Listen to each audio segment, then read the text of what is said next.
Permasalahan mobil atau motor yang mogok umumnya disebabkan oleh aki yang soak atau masalah pada alternator.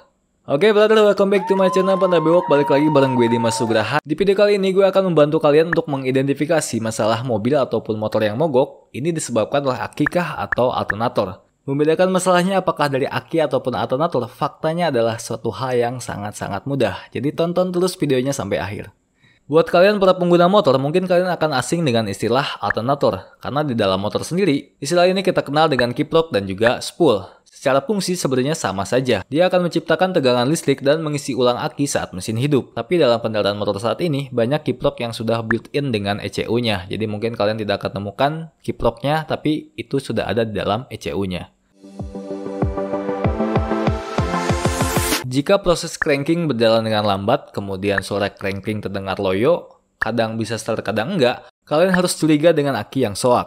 Terus kalau misalkan motor ataupun mobil kalian bisa hidup dengan cara di jumper, artinya fix masalahnya ada di aki. Tapi kalian jangan berhenti di situ, karena masalah aki yang soak ini faktornya bisa macam-macam. Bisa karena memang aki ini sudah mencapai umurnya, kemudian masalah pada alternator ini juga dapat membuat aki kalian rusak dan cepat soak. Selain itu, penggunaan aksesoris tambahan yang membuat beban kelistrikan kalian bertambah ini juga akan membuat aki kalian cepat soak.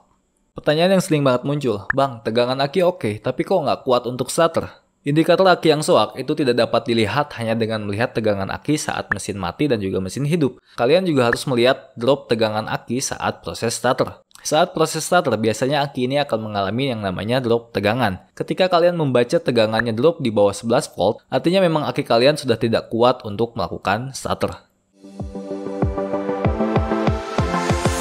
Indikator yang paling mudah untuk mengetahui alternator kalian dalam kondisi baik ataupun rusak itu dengan melihat indikator pada dashboard kalian.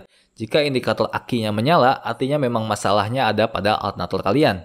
Mesin yang sempat menyala dengan cara di jumper tapi kemudian mati, ini juga adalah indikasi dari alternator kalian yang rusak.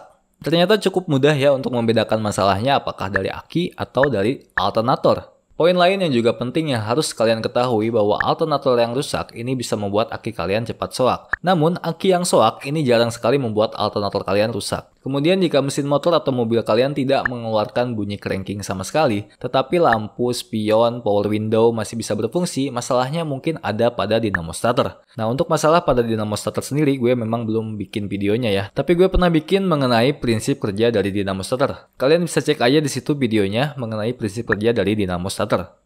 Nah itu dia brother, mudah-mudahan bermanfaat. Jika kalian ada pertanyaan silahkan isi saja kolom komentar. Jangan lupa untuk support terus channel gue dengan cara like, share, subscribe, dan nyalakan loncengnya. Nantikan video gue selanjutnya. Terima kasih.